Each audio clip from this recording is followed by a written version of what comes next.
Dr. Santosh Raut is currently a fellow in Harvard University's Buddhist Ministry Initiative.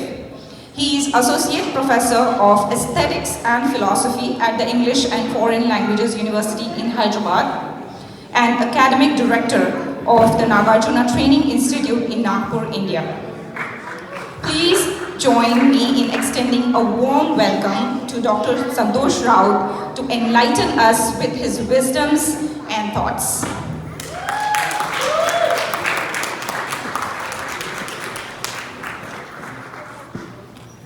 So good afternoon, friends, and good evening, rather. Today, to celebrate this Ambedkar Jayanti in United States, it's not only in Boston. Everywhere in this country, this Jayanti or the birth anniversary of Dr. Ambedkar has been celebrated. And it matters a lot, even if they are small in number or huge in number. Because the time we are passing in this world today is never been experienced in terms of violence, in terms of wars, in terms of deterioration of democracies, or the pressure that public life, the world is passing through. And in the midst of this, like a pole star, Dr. Ambedkar stands as a guiding figure. He stands from his own experience, he stands from what he achieved. And I'm not going to count how great Dr. Ambedkar is. I was thinking, given the 7 minutes times, what shall I speak to the audience I got? Then I thought I spoke a lot on nationalism, religion, Buddhism, his thoughts on education and culture and democracy, equality, liberty, fraternity, constitution, and so on and so forth. And also in terms of the international swing of the politics that we are experiencing today. I was thinking, what shall I speak today? I felt the best way to communicate Dr. Ambedkar's message, what he means to me. What he means to me today. And I was reading the magnum opus he wrote called Buddha and his Dhamma. And I wanted to pick up an example from that book. Dr. Ambedkar speaks about two kinds of slaves. First kind of slave is in the room, that slave A is in a total darkness, 100% darkness in the room. And for him, the darkness is the reality because there is no other world for him. So whatever is in front of him, what he can touch or can't see, and that's the reality for him. Because he does not have the other view. Slave number 2, he is also a slave, but he has a small opening at the window, and he could able to access to that light. Dr. Ambedkar says they both are slaves, and slavery is bad. But what is most dangerous in the time of darkness, you lack the hope of light. And if you lack that ideal, then you can't make a progress. Because in the lack or in the absence of ideal, you will never make efforts. And I think we are experiencing such slavery at subjective level, at individual level, or at social or political, cultural level. At various levels, there are, I don't have really time to go into that, which Ambedkar beautifully explores that. But at least he given the one mantra, one solution, is called education. And education here is not mere empirical or a formal education. Yes, I am at Harvard. I learned so many new things. I learned some perspectives. I'm sort of accessing what I already have, and I'm trying to contextualize what I learn and what I need to learn. That's one form of education. But we are also celebrating Jyotiba Phule's Jayanti in this week. Just before, day before yesterday, one of his gurus called Jyotiba Phule, Dr. Ambedkar's gurus, was born, and he discriminates between the formal and informal education.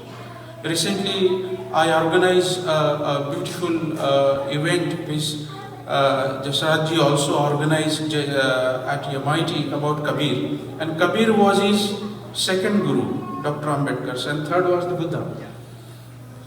And Dr. Ambedkar sort of discriminates between what he learned from his gurus, that formal and informal education.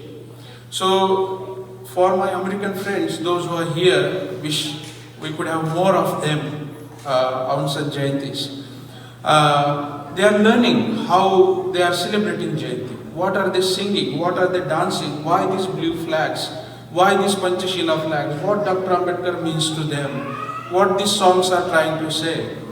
That's the informal education he picked up from Jyotiba Phule, and he was saying that could be one-sided. If you gain education, you can grow materialistically, you can grow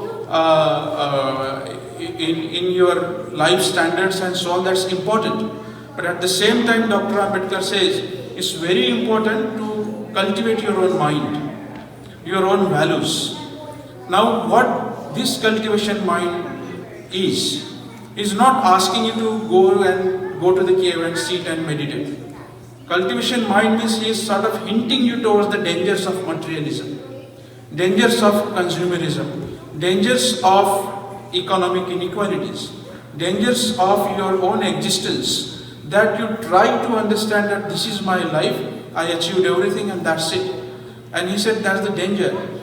Because in 1950, in New York Times, Dr. Ambedkar delivered an extremely important statement. He said democracy is not mere a form of government. It's an attitude of mind. So relate that with the attitude of mind. And that needs to be cultivated more and more. And of course, another aspect of democracy learned from the great American philosopher John Dewey, that the pragmatic and the reclamation of human personality. So, education must create an environment where an individual can grow to the par excellence of human personality. That's the way he translates.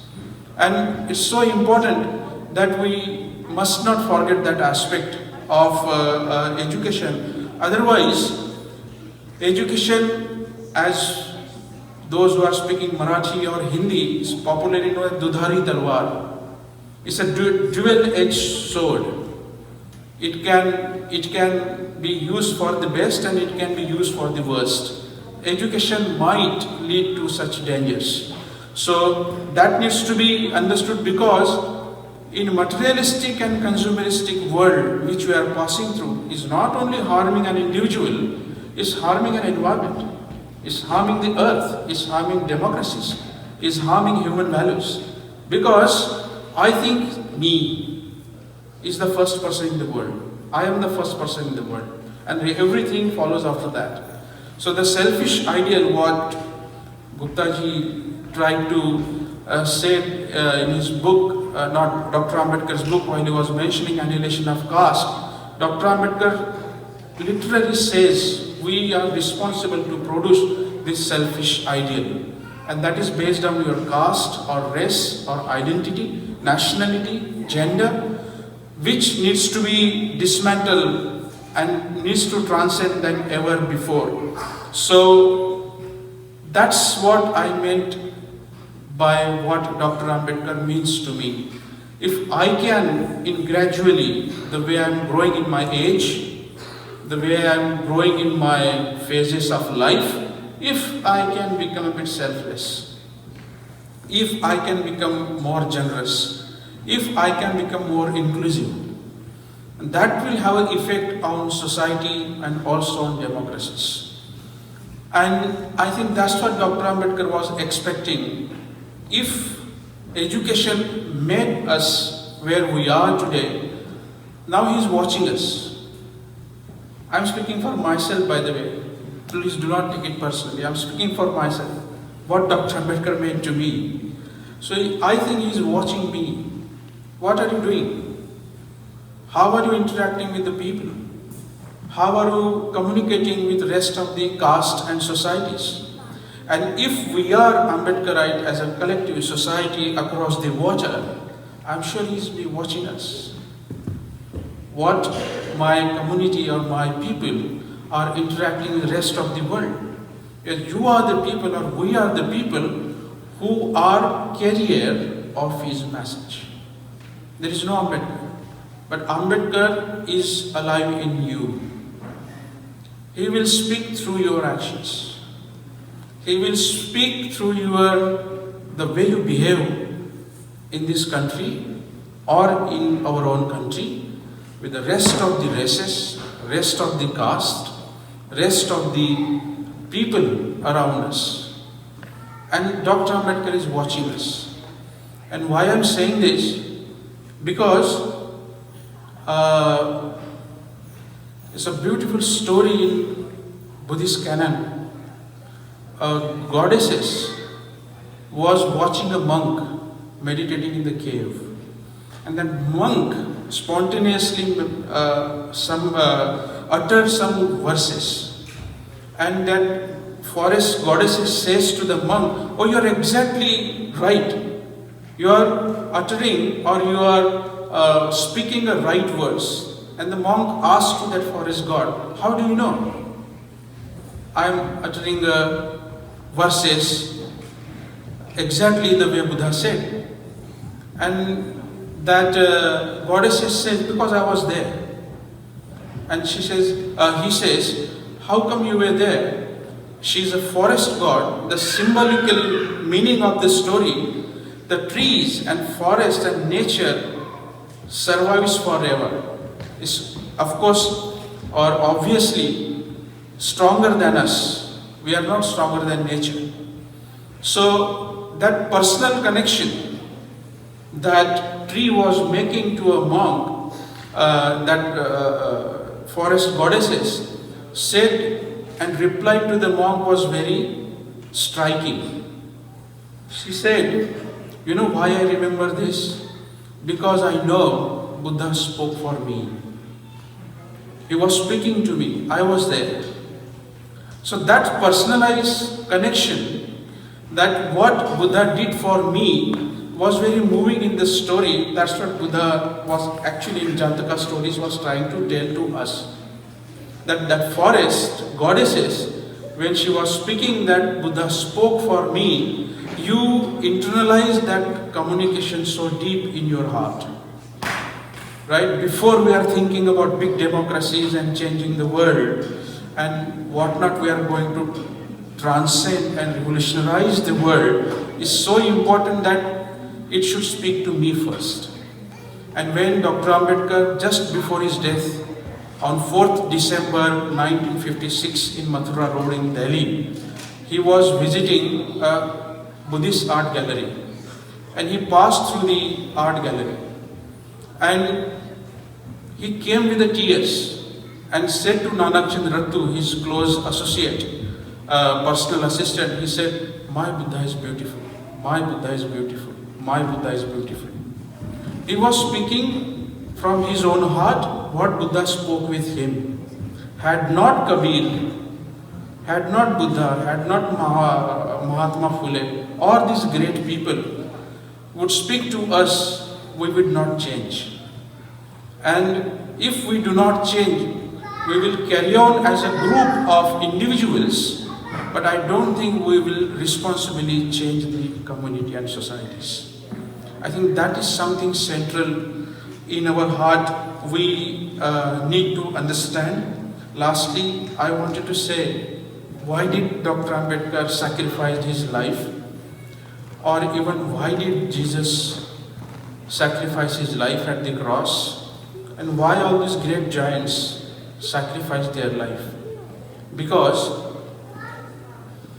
if you are aware about black discrimination in this country or Dalit oppression in, I don't want to use such words, but the oppressed groups in India, and from where they borrow the inspiration, because these theologies or these theories that came out to transform the humanity or liberation, because they interpreted those theories and those messages in a very deep, personalized experiences. For example, in New York, the foundation of black theology was John Cone. He said that Jesus was lynched publicly. The most humiliating death he has. You are carrying someone on the cross and lynching him publicly. What else the humiliation in humanity one can experience? So from where we borrow inspiration and they sacrifice their life. Of course, Dr. Ambedkar also struggled a lot, but very differently in different culture, different context. So why did they do it? Why did they sacrifice their life?